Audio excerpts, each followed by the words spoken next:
도대체 우리가 끝을 맺을 때는 에스라 공동체, 그렇죠? 에스라 공동체가 뭐 스룹바벨 성전 짓고 그 다음에 교회 공동체 구성하고 제사 드리고 예배 드리고 이런 그 유대 민족의 특성을 이끌어 가고 있었어요. 공동체로서. 그렇지만 어디에 지배하 있었어요? 페르시아에 지배하 있었단 말이에요. 그리고 나서는 말라기 오고는 끝났어요. 말라기는 뭐라 그러죠? 엘리야를 기다리면서 제가 그 커튼이 내렸다고 그 얘기를 했었어요. 자, 이렇게 끝났는데, 끝나고 난 다음에 이제 400년 동안 그때 무슨 일이 있었냐, 이제 그 얘기를 하는 거예요. 근데 그 끝나기 전에 그 선지서들이 했던 말이 있어요. 그게 뭐냐 하면은, 앞으로는 뭐라? 세계화라. 예. 이스라엘이 세계화와 함께 가겠다는 그 얘기를 한 거예요. 그것이 뭐냐 하면 이제 우리 가장 잘 나타나는 게 이게 너부갓네살의 꿈이에요. 꿈에 꿨는데 꿈꿔놓고 너무 두려운 거예요. 해석을 못하니까 다니엘이 해석했는데 보니까 앞으로 이 뭐 머리는 검으로 돼 있고 이거 가슴하고 은으로 돼 있고 그다음에 배는 못으로 돼 있고 이렇게 무릎 이쪽은 철로 돼 있는 이런 꿈을 꾸고 신상에 대한 꿈을 꾸었거든요. 그러니까 다니엘이 해석하기를 앞으로 나타날 4개의 큰 나라들이 나타날 거라 그 얘기를 한 거거든요. 정말로 이제 세계화 그때 그처럼 다니엘이 꿈꾼 것처럼 앞으로 세계는 그렇게 나타나는가 하는 부분을 우리가 보게 되는 것입니다. 그것이 이제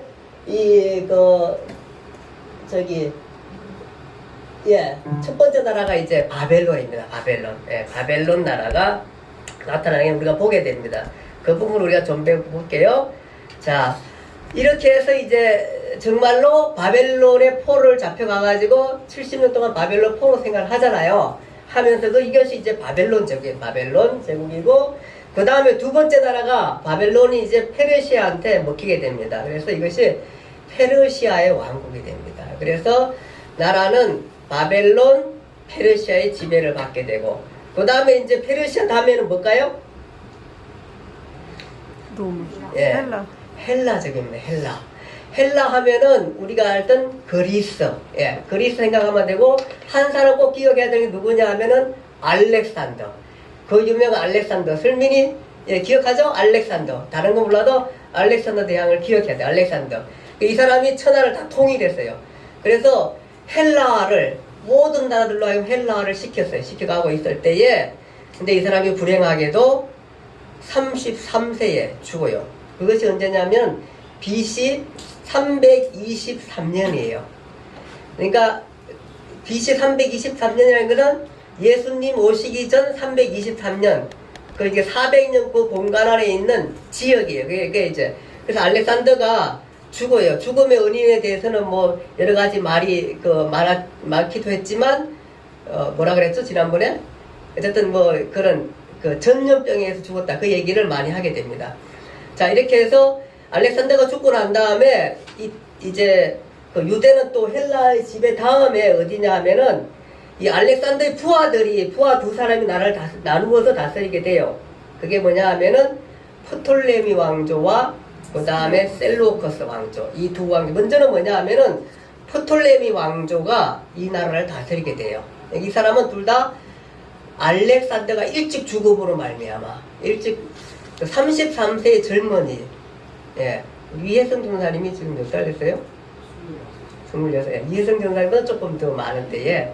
나라를 통일하고 죽어요. 아깝잖아요. 정말 이 사람이 살았으면은 나라가 어떻게 될지 몰라요. 예, 이렇게 해서 죽게 되는데 그 부하가 바로 누구야? 프톨레미아하고 셀루코스 나눠가지고 다스리게 되다 했는데 그 이쪽을 점령한 것은 이쪽이 다 이게 어느 쪽이 이쪽을 점령하는 사람은 셀루코스고 이쪽을 이게 이집트 쪽 이쪽을 점령하는 프톨레미예요.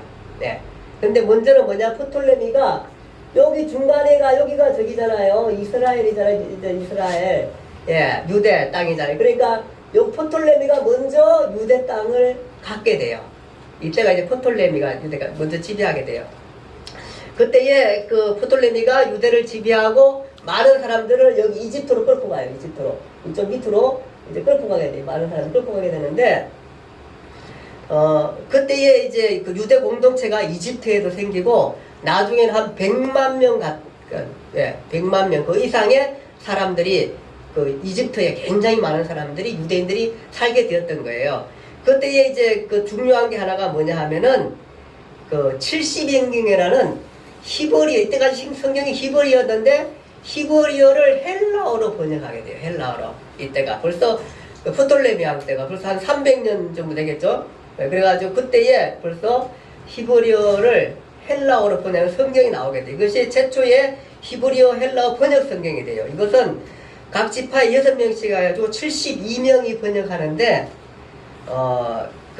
그래서 72명이 번역되게 70명을 해가지고 70인역 그렇게 말해요. 70인역. 그래서 성경에서 그 신학을 공부하는 굉장히 유명한 번역 서적입니다. 그래서 70인역. 예, 히브리어 그 운동장에 그 뻘거벗겨가 뛰게 해가지고 할례 받은 걸 부끄럽게 하고 이렇게 하기도 했어요. 이렇게 해서 할례를 금지하고 그 다음에 얼마나 핍박이 심했던지 이스라엘 성전 안에다가 자기가 제우스라 그러고 제우스 신전을 거기다 세우겠어요. 그러니 막 유대인들은 막 피가 끓는 거죠. 이거는 정말 유대인으로서 용서가 안 되는 거예요. 근데다가 거기 그 제우스 신전에다가 돼지고기를 들어가가지고 제사하게 했더니 돼지고기는 부정한 짐승이라 유대 사회에 늘 그랬었거든요. 그랬으니 이게 유대가 가만히 있지를 못하겠죠.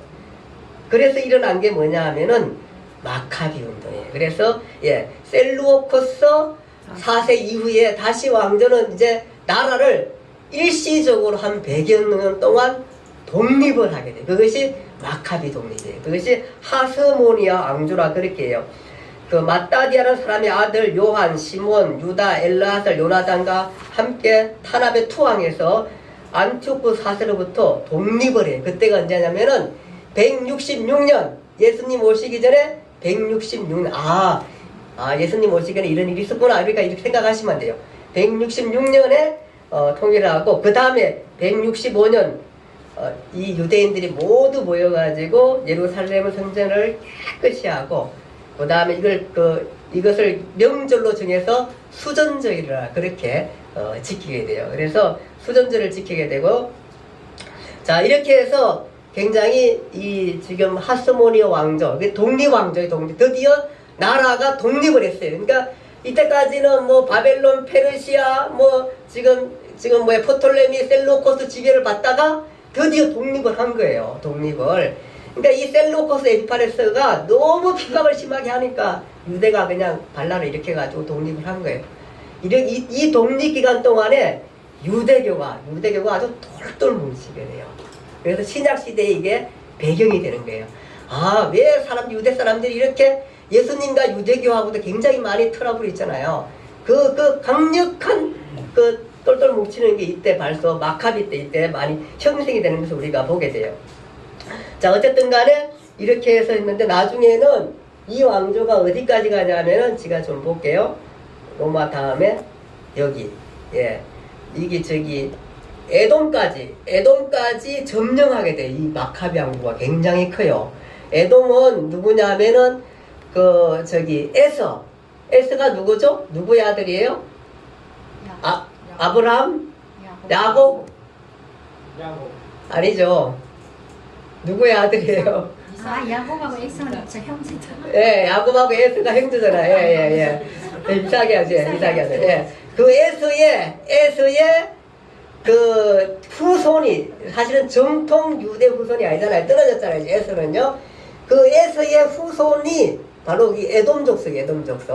이쪽까지 이게 점령을 해가지고 이게 땅이 이제 넓으니까 다스리는 사람이 있었으니까 여기에다가 네가 다스리라 이래가지고 누구 한 사람을 세웠어요. 그 사람이 누구냐면은 헤롯 안티바스라서 이 사람이 헤롯 가문이에요. 우리가 이제 유대다에 나타난 헤롯 왕이 이때 등장. 이게 헤롯 왕이 사실은 유대인이 아니에요. 유대인이 아닌데 지금 이 유대 왕을 하고 있는 이때부터 이제 등장한 사람이 누구냐면은 헤롯 안티바스라는 사람이에요. 이 사람을 이제 그 마카비 왕조가 내가 이거 내 땅이다. 그런데 널 총독으로 세워놓으니까 내 말 잘 듣고 다스리고 있어. 이렇게 얘기한 거예요. 근데 그래서 이제 이 사람은 그렇게 다스리게 했는데 나중에 이제 이 땅이 로마가 다스리게 돼요. 로마가 이제. 그래서 그 다음 땅이 이제 로마가라는 나라가 7번째로 일어나게 되는데요.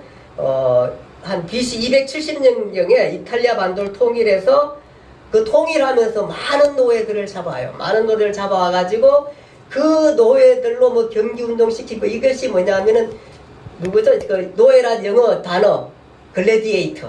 예.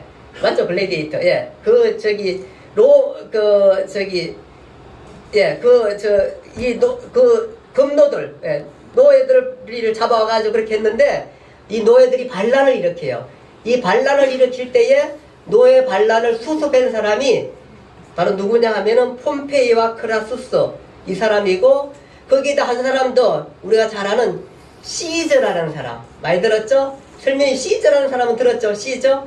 예, 로마 예, 그 처음에 이제 그 로마를 통일한 사람 이 시저인데 이 시저라는 사람 이 세 사람이 나라를 다스리는 것 같아서 삼두 정치라 그래요. 우리가 삼두 정치 역사에서 삼두 정치라 그렇게 얘기해요. 그래서 시저는 케자르라 그러기도 하고 성경에 가이사라 그러기도 하고 시저라 그래요. 시저. 성경에서 그런 게 아니고 시저 이제 나중에 그 가이사는 성경에 나오는 가이사는 이 사람이 아니고요. 어쨌든 이 사람이 그 이 세 사람 그 시저와 폼페이 크라스 이 사람들이 언론을 누리고 삼두 정치 세 사람이 정치를 하게 돼요. 그래서 이 사람들이 나라를 땅을 나누는데 케자르 시저는 갈리아 지방 즉 지금 프랑스 북 이탈리아 지방 머리로 그려보세요. 이탈리아 어딘지 북프랑스 어딘지 그쪽을 다스리게 되고요. 그 다음에 이제 폼페이는 터키 지방 수리아 지방 수리아 예 터키 이쪽이면은 그 유대 쪽을 다스리게 돼요. 이 폼페이라는 사람이.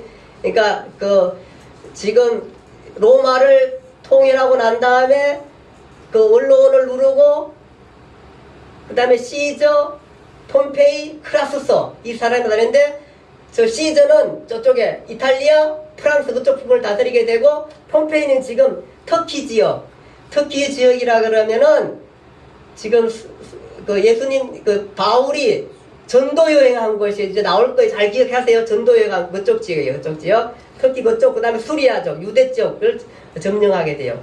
이때 그 폼페이가 유대를 점령할 때에 그 안티파스의 아들 안티파트가 역할을 많이 해요. 그래가지고 이게 이 사람이 누구면 성경에 나타나는 대헤롯의 아버지가 역할을 해가지고 이 사람이 에돔에서 유대의 다스림을 받다가 이스라엘이 로마라는 큰 나라의 지배 아래에 들어 싸움을 벌일 때 그 폼페이가 점령하려고 할 때에 누가 앞장서 도와주냐 하면은 바로 이 헤롯 왕의 아버지가 안티파트가 도와주게 돼요. 그래가지고 쉽게 유대가 점령을 당하게 되고 이 마카비 왕조는 끝이 나게 돼요. 자, 이렇게 하면서 헤롯의 아버지는 집정관으로 유대 지역을 다스리게 되고 마카비의 그 후손인 힐카누스는 대제사장으로서 종교 지도자로 유대를 다스리게 돼요. 자, 이제 기억하세요. 유대를 다스리는 사람이 어떻게 된다면은 로마의 지배하에 폼페이의 지배하에 다스리게 되는 사람이 누구냐 하면은 헤롯 대왕의 아버지 안티파트가 이 유대의 행정 모든 것들을 다스리게 되고 그 다음에 마카비의 후손인 힐카누스는 대제사장으로서 제사에게 종교 지도자로 나라를 다스리게 돼요. 야, 이렇게 되는 거예요. 그 다음에 이제 안티파트는 나중에 대헤롯 우리가 아는 이제 마태복음에 나타나는 일장에 나타나는 그 헤롯왕 그 왕이 이제 바로 대헤롯을 나중에는 그 집정관으로 임명을 해줘요. 그래서 대헤롯 집정관이 되는데 일시적으로 또 이 마카비 왕과 일어나가지고 헤롯을 내쫓기도 했다가 이집트로 물려갔다가 로마가 완전히 통일할 때에 다시 들어와가지고 이 사람이 바로 뭐냐면 로마에다가 돈을 많이 써가지고 정말로 돈을 엄청나게 써. 그러니까 이 사람이 헤롯이라는 사람은 정말로 요즘 말하면은 요즘 정치가 술수에 아주 뛰어난 사람이다. 이렇게 얘기할 수 있어요. 도대체 유대랑 아무 근거 없는 이 사람이 들어와가지고 로마에 등을 업고 유대 왕으로 등장하게 되잖아요. 그것이 바로 우리가 헤로도 왕이에요. 헤로도 왕. 이렇게 돼요. 자, 이렇게 되고, 자, 그렇게 해서 이제 나타나는 게, 그렇게 되고, 로마는 어떻게 됐냐 하면은, 로마 땅이 이제 이거예요. 로마 제국. 이렇게 넓게 로마가 다 쳐져. 로마는 어떻게 되냐 하면은, 나중에 이제 프톨레미가, 이렇게 지배하지만, 나중에는 시저가 모든 유대뿐만 아니라 세계를 다 통일해요. 헬라부터 시저가 다 통일하고, 로마를 만드는데, 그런데 시저는 황제의 칭호를 얻지는 못해요. 그래요. 시저, 가이사라 그러죠. 시저가 황제의 칭호를 얻지는 못하는데, 근데 로마를 통일했는데 블루투스 자기 신하한테 살해당하고 말아요. 살해당하고 마니까 이제 나라는 다시 또 어떻게 들어가냐면은 이 시저의 그 양아들인 옥타비아누스와 그의 신하 안티오누스에게 넘어가게 돼요. 복잡하죠? 로마가 이게 나오는지 모르겠네. 아, 그건 안 나오네요. 예, 안 나오는데, 안티오스에 넘어가는데, 나중에 안티고누스는, 그러니까 이제 시저의 양아들이 옥타비아누스고, 그의 신하는 안티오누스. 이 두 사람이 시저가 통일한 나라를 또 나눠서 가지게 돼요. 근데 이제 안티오누스는, 안토니우스는 나중에 여러분이 잘 아는 클레오파트라. 이쁜 여자 있죠, 세계에. 뭐 코가 조금만 낮았으면 어떻게 됐을까 뭐 이런 사람. 예, 그 클레오파트라 사랑에 빠져가지고 자 정치를 잘못해서 옥타비아누스의 싸움에서 악티움이란 전투에서 결국은 지게 돼. 그래서 옥타비아누스가 천하를 다 통일해서 천하 통일 로마의 드디어 황제가 돼요. 그 사람이 로마 통일 황제로서 가이사 아우구스투스 이렇게 말하는 그 사람이 예수님 당시에 가이사 드디어. 그래서 이 사람이 로마 황제. 그래서 이렇게 생각하시면 됩니다. 자, 크게 그리면 예수님 당시에 로마 황제는 누구예요? 아우구스투스라는 가이사 황제가 바로 로마를 다스리고 있었고, 유대 땅을 다스리고 있었고, 로마권 유대 땅을 다스리고 있었고, 그 통치하에 지금 왕으로 누가 와 있어요? 헤로드 왕.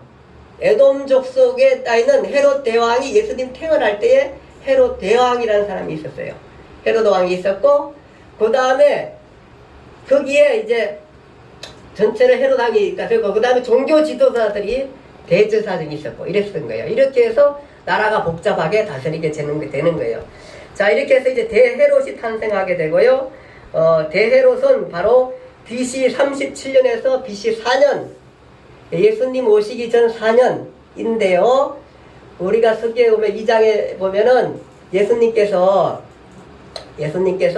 탄생하고 난 다음에 왜 여러분 동방박사가 오잖아요. 동방박사가 와가지고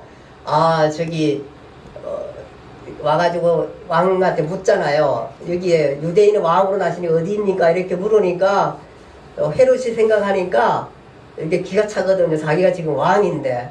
근데 헤롯이라는 사람은 늘 마음이 불안한 거예요. 왜냐하면 이 사람이 정통 유대인이 아니다니까. 아닌 사람이 유대 땅의 왕으로 잡고 있으니까, 로마에 돈을 많이 주가지고 유대 땅을 잡고 있으니까 얼마나 불안할까요? 그쵸? 그러니까 이 사람이 성전도 지어가지고, 헤롯 성전도 지어가지고 유대 사람들을 아주 이 유대 사람들의 그 마음을 달래기도 하고 이랬을 거 아니에요. 어쨌든 간에 마음이 불안이 이랬을 때 왕이 났다니까 이게 그냥 가만히 있을 수가 없죠. 그래가지고 2살 이하의 태어난 아이들을 다 죽이잖아요. 그쵸? 그래가지고 했을 때에 마리아와 요셉은 예수님을 아기를 데리고 어디로 가요? 이집트로 피신을 가야 돼요. 피신을. 그때에 그리고 난 다음에 드디어 헤롯 왕이 죽었으니까 이제 올라가라 그래 천사가 나타나. 그랬죠? 그때 죽을 왕이 누구냐 하면 바로 이 헤롯 왕이에요. 헤롯 왕. 헤롯 왕이에요. 그러니까 이 헤롯 왕은 어디까지만 나타나요? 예수님 탄생할 때까지 나타나요. 그래서 예수님 탄생을 원래는 이제 우리가 BC 그러면 Before Christ, 예수님 이전 시대, AD, 언노 도미나 해가지고 예수님 이후 시대 이렇게 얘기하는데 사실 그거는 그 정확한 연대를 신학자들은 그래서 예수님은 BC 4년에 태어났다 이렇게 얘기해요. 왜냐하면 헤롯 왕이 그때 죽으니까요. 그렇게 돼. 왜냐하면 BC 4년까지, BC 37년에 4년까지 그 유대를 다스렸기 때문에 그렇게 얘기를 하게 돼요. 어쨌든 간에 그렇게 한 게 그 왕이 이제 헤롯이고, 헤롯이 죽자마자 이제 나라는 어떻게 나누어지냐 하면은 이렇게 나누어져요. 자, 그 유대 땅인데요.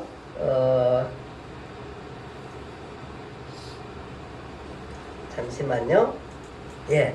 헤롯이 죽으면서 이제 그 땅은 이렇게 나누어지게 돼요. 자, 첫 번째는 잠깐만 여기 볼게요. 예. 헤롯이 이렇게 하면서 이제 이쪽 유대와 사마리아 이두메 이쪽 지역은 누가 달라면 아켈라오라는 헤롯의 아들들입니다. 아들들 아켈라오가 다스리게 되고요. 이 넓은 땅, 이게 셋이 다스리게 되는데 이 넓은 땅, 그러니까 헤롯 대왕이 저기 마태복음 예수님 탄생할 때 죽었다 그랬죠. 탄생가 얼마 안 돼서 이 죽고 난 다음에 나라는 이제 나누어서 이 사람들을 뭐라 그러냐면 분봉왕이라 그래요. 분봉왕 나눠져 가지고 그래서 사마리아 유대 이두메를 다스리는 아켈라오라는 사람이에요. 이 사람. 그 다음에 갈릴리 동부 이쪽에 동부하고 갈릴리 베리아 이쪽에 갈릴리하고 베리아를 다스리는 사람은 안티파스라는 사람이에요. 그 다음에 이쪽 갈릴리 동부 쪽에 다스리는 사람은 헤롯 빌립이라는 사람이에요.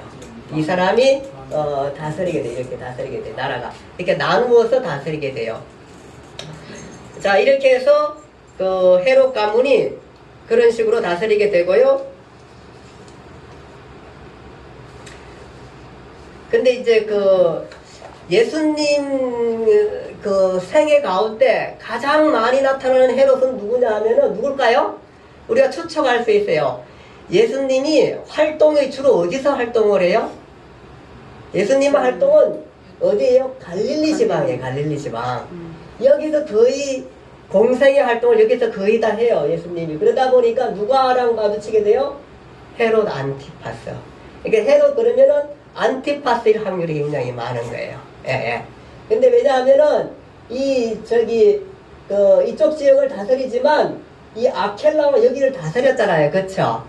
여기를 다스렸는데 이 아켈라오는 아주 정말로 사납고 포악하고 아주 그냥 이런 사람이에요. 이러다 보니까 나중에는 이 아켈라오는 이 땅을 다스리다가 결국은 쫓겨난 것 같아요. 쫓겨나가지고 이 유대 땅을 오래 못 다스린 것 같아요.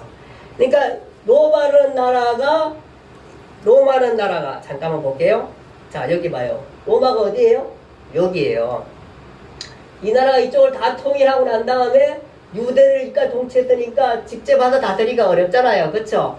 그래가지고 여기 있는 현지인들을 다스리게 해서 그것이 누구냐면 헤롯왕이 다스리게 했는데 죽고 나니까 아까 전에처럼 세 개로 나눠가지고 다스리잖아요. 지금 나라를 이렇게 이렇게 세 개로 나눠서 다스리게 되잖아요. 다스리게 되는데 이렇게 다스리다 보는데 여기가 아주 포악하게 정치하니까 여기가 반란이 막 일어나잖아요. 그러니까 여기에 아켈라오를 폐위시키고 여기에 직접 다스리게 돼요. 직접 다스리는 사람을 누구라 그러냐 하면은 그쵸. 그것을 뭐라면 총독이라 그래요. 총독. 그래 예수님 당시에 유대 총독이 있었어요. 그 사람이 누구예요? 빌라도예요. 빌라도. 그 후에 빌라도 후에 사도행전의 총독들이 나타나요. 누가 나타나요? 벨릭스, 베스도, 사도 바울. 오늘 이제 우리가 영화 보러 사도 바울 갈 텐데요. 제가 이게 사도행전 갔다 오면 강의가 쉬워질 것 같아요. 그래서 가려고요.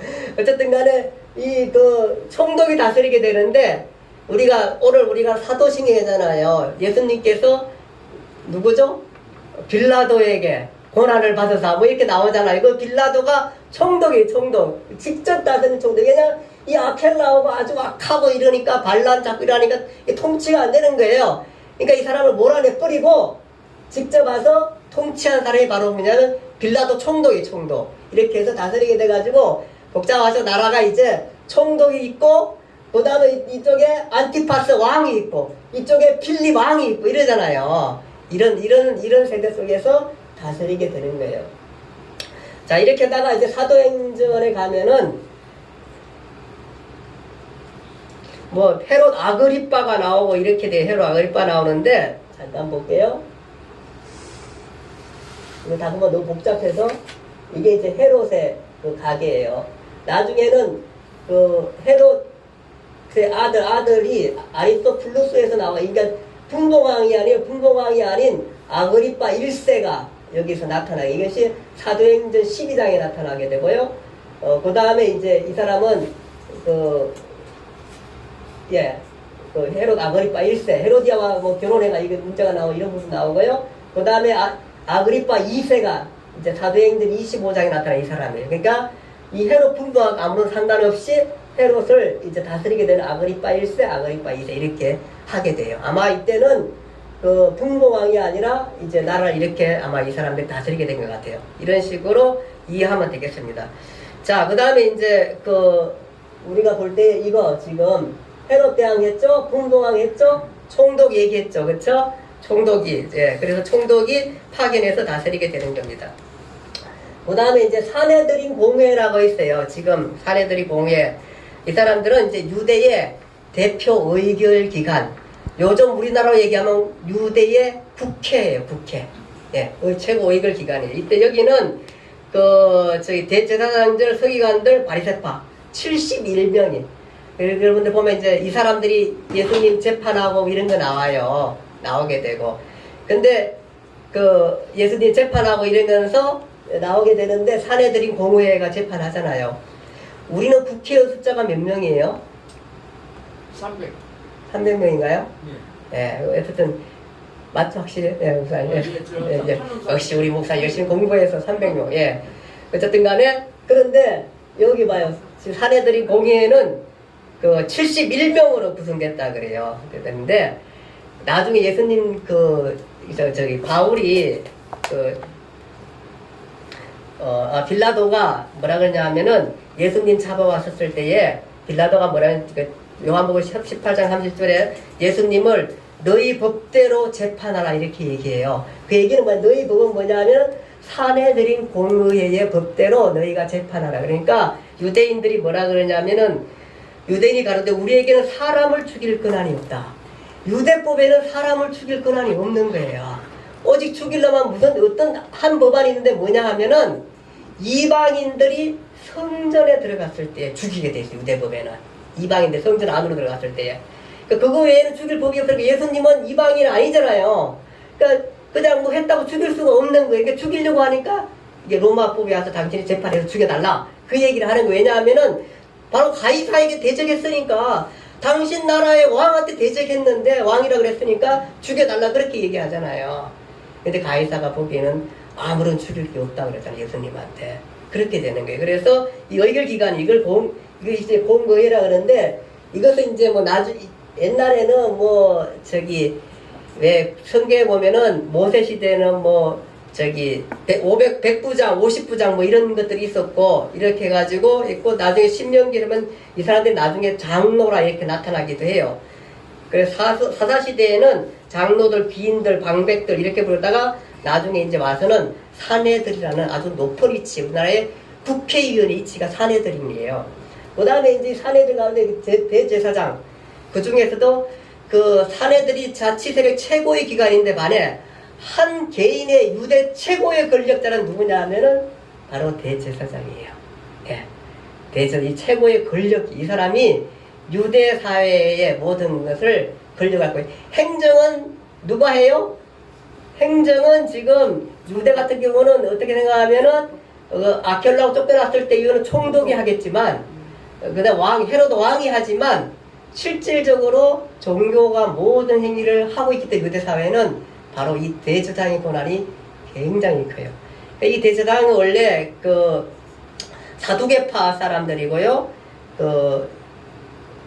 원래는 이제 에스라 이후에 유대 공동 대제사장이 권력을 갖는 것이 굉장히 자연스럽게 됐다. 그렇게 얘기를 해요.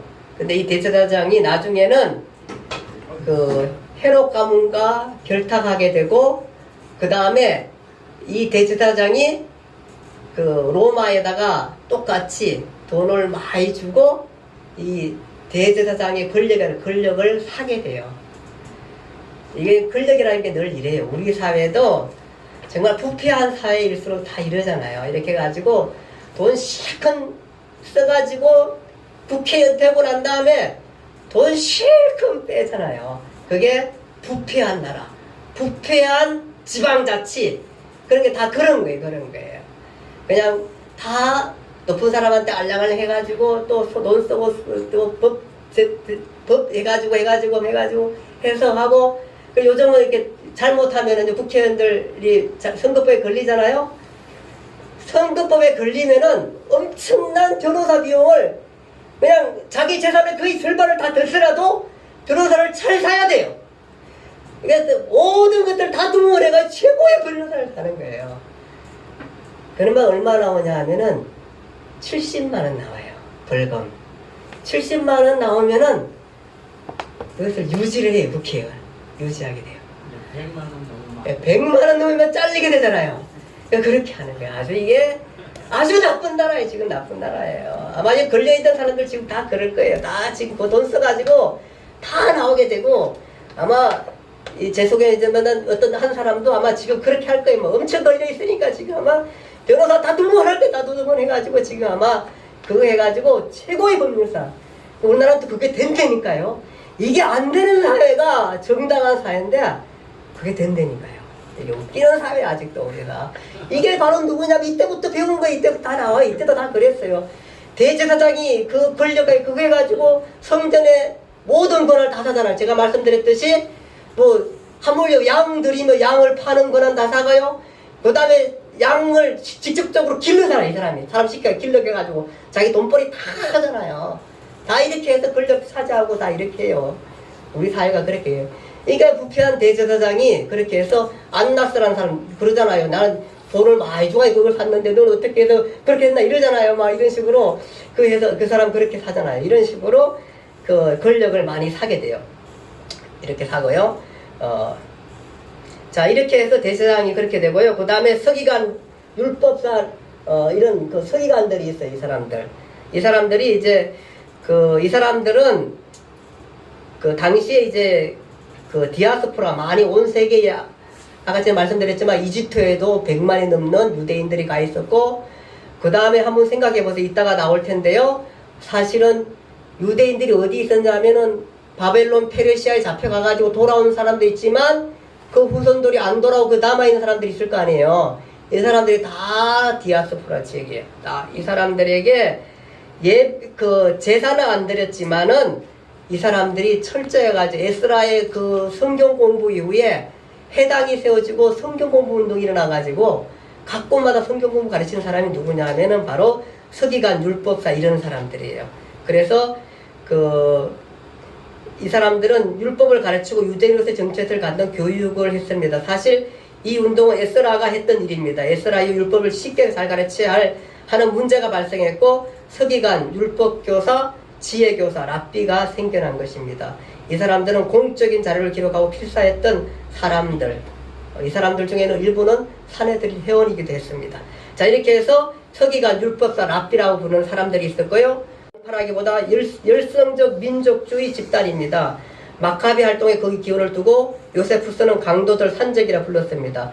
맹렬한 반로마주의자며 유대 종교 지도자들이 기득권 세력자들에게 적의를 품고 있었다. 그러면서도 토라에 대해서는 목숨을 걸고 헌신했던 사람들이다. 언제나 칼을 몸에 품고 다녔던 이런 사람, 열심당이 있었고요. 이 사람들은 사실은 좌파 정권 가운데 아주 폭력적인 정권의 사람, 이런 식으로 생각하시면 되겠습니다. 이 사람들이. 그러니까 자기의 우파라고도 얘기할 수 있나요? 민족주의자? 어쨌든 그런 사람들. 어떻게 우파인가요? 그럼 민족주의자면 우파일 수도 있겠네요. 아주 극단적인 민족주의자. 지금 그 독일로 하면 히틀러의 어떤 그런 주의자랄까요? 어쨌든 그런 사람들. 그 다음에 이제 하나가 SNF파입니다. SNF파. 예, SNF파라고 그러는데 이 사람들은 어떤 사람이면 쿰랑 공동체, 아주 경건한 공동체 중에 하나고요. 이 사람들은 그 성경 기록에 없지만 문서들이 발견이 문서들을 많이 만들고 하나의 쉽게 얘기하면은 수도사, 은둔자, 세례 요한을 이 SN파 중에 한 사람이었다 이렇게 많은 학자들이 생각하고 있습니다. 세례 요한이 그렇게 해서 검역적인 생활을 했고요. 동굴에 구제했습니다. 이 사람들이 성경을 많이 필사해가지고 동굴에 많이 동굴 생활하면서 많이 숨겨놨어요. 근데 사실 AD 900년까지 그 마소라라는 성경이 존재하게 됐었는데 그 1947년 많이 안 됐죠? 1947년 그러니까 우리 성경이 사실 정권이 발견되기 그렇게 많이 안 된 거예요. 1947년에 그때까지는 그 AD 90년경에 나온 그 AD 90년 마소라 사본만 가지고 있었어요. 그래서 그 마소라 사본이 이게 성경이 원본하고 이게 맞을까 막 이런 의심들을 하게 됐어요. 사람들 가운데서는. 근데 1940년 어떤 목동이 양을 치다가 돌을 뚝 던졌는데 돌이 땡그랑 굴러가다가 밑에서 쭉 가다가 땡그랑 소리가 나는 거예요. 왜 돌이 소리가 나지? 그래 다시 한번 또 던졌어요. 그런데 그게 소리가 나는 거예요. 그래 그가 보니까 그게 뭐냐 하면은 성경 사본들이 이사야서 해가지고 성경 사본들이 쭉 있는 거예요. 그걸 가져와 가지고 이 사람이 나온 그것이 뭐냐 대표적인 사해사본이라고 해요. 사해사본. 그렇게 해서 그 두루마리 4개를 누구한테 팔았냐면 시리아 그 종교의 감독한테 259달러에 팔았어요. 259달러면은 한 30만원 되나요? 이 귀한 거를. 예. 돼지에게 진주를 던질 만나 개에게 던질 만하면 어쨌든 간에 이 귀한 걸 259달러에 팔았어요. 몰랐죠. 예. 근데 여기에 그 후에 계속해서 동굴들을 찾아보니까 거기에 막 성경의 사본들이 수없이 많이 나오는 거예요. 사해사본이라고 그것을 사해사본이라고 그래요. 어떤 학자는 이렇게 얘기해요. 돌들이 소리 지르린다. 예수님께서 말씀하셨죠? 너희들이 잠자면 돌들이 소리 지르린다. 이 돌이 띵그랑 떨어져가지고 거기서 나온 게 사해사본인데 그것이 나오자마자 계속해서 뒤져보니까 동굴마다 그런 좋은 사본들이 너무너무 귀한 자들이 성경에 다 나와 있는 거예요. 그것을 그 마소라 사본과 맞춰보니까 정확한 거예요. 아니 이게 또 마소라 사본보다 1000년 전에 써야죠. 1000년 전에 1000년 전에 써야졌는데 그 사본들하고 맞춰보니까 성경이 완벽한 거예요. 그게 틀린 게 없는 거예요. 이게 하나님 말씀이구나. 이게 너무 귀한 거구나. 여러분 성경 경전은 그냥 경전이 아니에요. 이런 무술랭 경전에서 계시고 났다 하다 이런 경전이야. 이거 몰라서 얘기죠. 수많은 경전을 다 해가지고 그것을 다 맞춰보니까 이게 그대로 후에 그러면서 느낀 게 뭡니까? 원본이 있었고 원본을 베낀 사본들이 이렇게 정확했구나. 왜냐면 사본들이 많이 있는 걸 다 찾아보니까 다 똑같거든요. 그러니까 그 유대인들이 성경을 사본을 비낄 때 이렇게 하나 읽고 읽다가 비끼다가 여호와라는 이름 나오면 다시 쉬었다가 그렇게 하고 비끼고 하나 틀린 자들은 이제 다 이렇게 해서 맞춰가면서 한자 맞춰가면 다 했잖아요. 그러니까 그 사본이 성경 원본하고 그렇게 정하겠다는 거야, 아니에요. 그 성경이 원본은 없어요. 그러나 사본들 다 맞춰보니까 사본이 틀린 게 없는 거예요. 그러니까 이게 오늘날 학자들이 성경은 정말 그래서 성경이다 그 얘기하잖아요. 그렇게 해서 그것이 나온 게 이 귀한 사본들을 갖고 있던 사람들이 바로 누구냐 하면은 에센파예요, 에센파. 수도사들. 여행하다 보면은 수도사들 그 막 산 꼭대기에 세워놓고 있잖아요.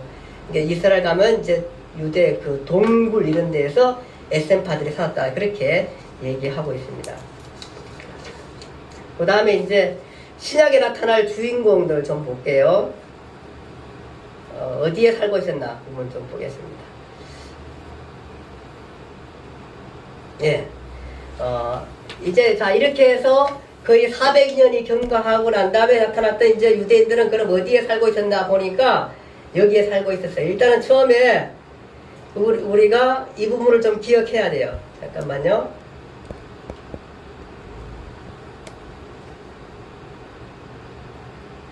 지도가 나오는 게 없나요?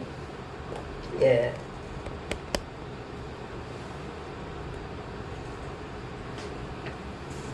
일단 이것 좀 볼게요, 여기.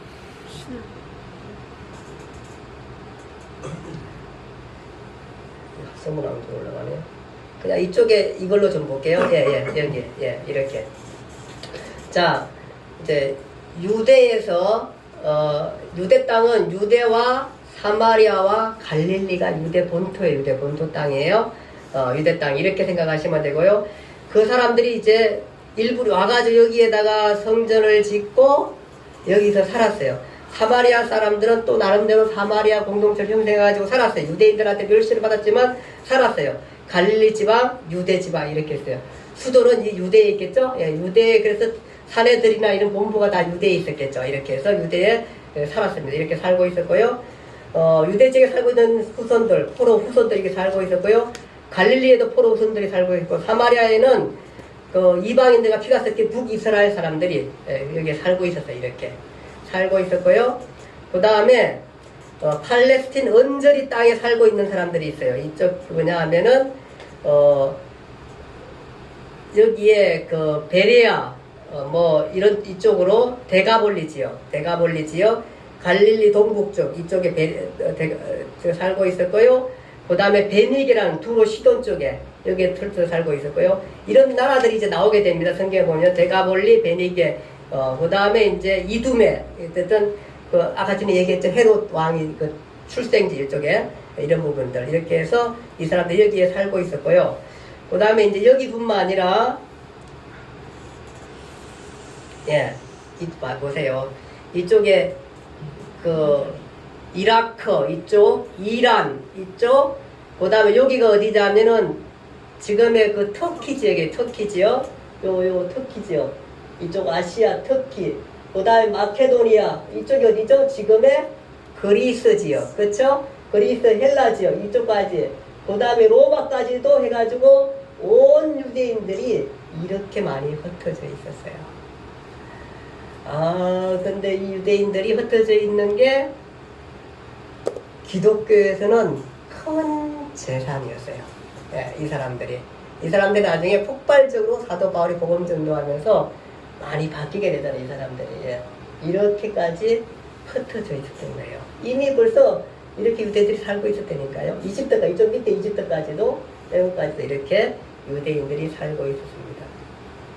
자, 일단은 이렇게 생각하시면 됩니다. 지금 여기 뭐죠? 보통 예수님께서는 유대에서 어디로 가냐 하면은 갈릴리로 가세요. 그쵸? 갈릴리 갔다가 유대 오세요.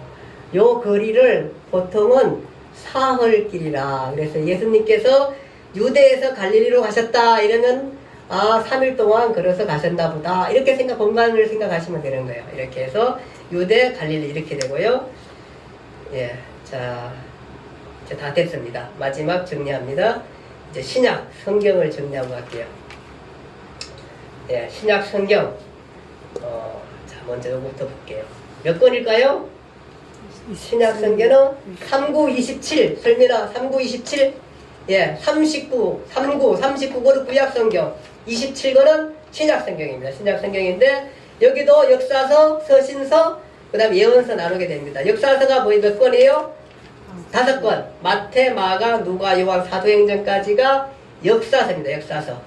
그 다음에 이제 서신서는 2개로 나누게 되는데 바울이 서신서 13권, 바울 서신서 13권, 그 다음에 공동서신서 몇 건이죠? 8건. 예, 이거 기억해야 돼요. 바울 서신서 13건, 공동서신서 8건. 바울 서신은 뭐냐 하면은, 왜 바울이 다 썼고요, 바울이. 다 썼고요. 이것을 바울 서신이라 그래요. 바울이 썼다 그래가지고. 대단한 사람이죠. 구약 말기에 에스라가 있었다면은, 이렇게 기억하시면 돼요. 구약 말기에 에스라가 있었다면은, 신약에 예수님 이후에 누가 있었어요? 사도 바울이 있어요. 오늘 그 바울을 보러 우리가 가는 겁니다. 이 바울이. 그래서 바울이 이디한 거예요. 그 바울을 보러 갑니다. 자, 이렇게 됐고요. 바울을 이때를 맞춰서 하나님께서 영화를 만드셨나? 어쨌든 간에, 예. 바울 서신. 예. 바울 서신입니다. 예. 13권 기억하시고요. 그 다음에 이제 공동서신이라는 건데, 일반 서신이라고 해도 공동서신이라는데, 여기를 이제 로마에 있는 교회들에게, 고린도에 있는 교회들에게 뭐 이렇게 서신서를 썼는데, 여기는 뭐냐 하면은, 공동서신은 독자들이 굉장히 이렇게 넓은 층이에요. 그러니까 개인, 하나의 어디 교회가 아니라, 이렇게 넓은, 뭐, 이런 층으로 그 독자해가지고, 그래서 공동서신이라, 그렇게 그 얘기해요. 그래서 공동서신, 보니까 그 야고보서는 흩어져 있는 12지파에게 뭐 이런 식으로 보내고, 그 다음에 그 베드로전서는 본도, 갈라디아, 갑바도기아, 아시아, 비두에 흩어져 있는 나그네에게 뭐 이런 식으로 보내게 되는 거예요. 이걸 그래서 공동서신이라 그렇게 이해하시면 되겠습니다. 어쨌든 이렇게 해가지고 요한계시록, 예언서는 계시록 한 권입니다. 이렇게 해서 신약성경이 몇 권? 27권. 39, 27, 구약 39, 신약 27 이렇게 하면 되게 쉽죠? 이렇게 해서 신구약 성경을 기록하고 있는 것입니다. 자, 이렇게 해서 8건 이렇게 해서 자, 이렇게 그 나누기도 하고요. 요한계시록까지 이렇게 해서 우리가 이제 신약에 들어가야 할 모든 배경들을 다 했습니다. 이제 신약 좀 쉬워지겠죠? 예, 예수님 돌아가실 당시에 헤롯 왕이 누구였어요? 대헤롯이에요. 대헤롯. 그 독 죽고 난 다음에 헤롯 유대 땅은 세 개로 나누어져요. 그렇죠? 유대를 다스리는 헤롯 왕이 있고 아켈라오. 그 다음에 갈릴리 그쪽 다스리는 땅이 있었고 안티바스가 있었고 그쪽 위쪽에 빌립이 있었고 이런 식으로 다스렸다는 거. 이런 정치적인 모든 상황들 우리가 알 수 있고 정파들이 있었다는 거, 사두개파 이런 파들이 있었다는 거, 이런 것들 우리가 알게 됐고요. 그쵸? 이렇게 해서 오늘 과정들 우리가 보게 되는 것입니다. 오늘 우리가 디모데후서 3장 16절 말씀을 한 걸 읽고 마치겠습니다. 모든 성경은 하나님의 감동으로 된 것으로 교훈과 책망과 바르게 함과 의로 교육하기 유익하니 이는 하나님의 사람으로 온전하게 하며 모든 선한 일을 행할 능력을 갖추게 하려 함이라. 아멘. 하나님의 사람으로 온전하게 하며 모든 선한 일을 행할 능력을 갖추게 함이라. 오늘 여러분 이 신비한 하나님 말씀이 이제 번역돼 가지고 이렇게 우리 손에 들려 있고 이 말씀은 정말로 베스트셀러가 됐고 온 세계 가장 많은 나라의 언어들로 번역이 되어서 지금도 많은 선교사들이 이 말씀을 가르치고 있는 것입니다. 요즘 그 방탄소년단들이 인기가 많던데 온 세계를 점령했던데 그래서 뭐 일본에서 초청을 했는데 뭐 옛날에 옷 입은 게 뭐 그것이 뭐 저 일본 사람한테 거슬려 가지고 못 오겠다면서요. 그러니까 그 방탄소년단들의 그 팬들 뭐라 그래요? 팬 이름 뭐라 그래요? 설민아 팬 이름 뭐라 그래? 방탄소년단 팬 이름? 네 맞아요. 저렇게 쟤들만이 알 수 있는 은혜니까요. 네. 자 알렉산더 잘 기억한다도 아미는 다 기억한다니까 요즘 애들은. 걔네들이 이거 난리가 나가지고 그러면서 이게 왜 그런지 조사를 해야 되나 보면은 그래봤자 다 일본 놈들 나쁜 놈이네 이렇게 될 거 아니에요. 다 해봤자. 그러니까 잘못 건드렸다 뭐 이러면서 말이 또 올라오고 이러더라고요. 이처럼 방탄소년단이 온 세계를 누렸던 것과 더불어 그보다 훨씬 더 전에 하나님의 말씀이 각 개인들에게 들어가서 또 많은 사람들을 구원하고 이끌어 있고 지금도 그 사역을 하고 있는 것입니다.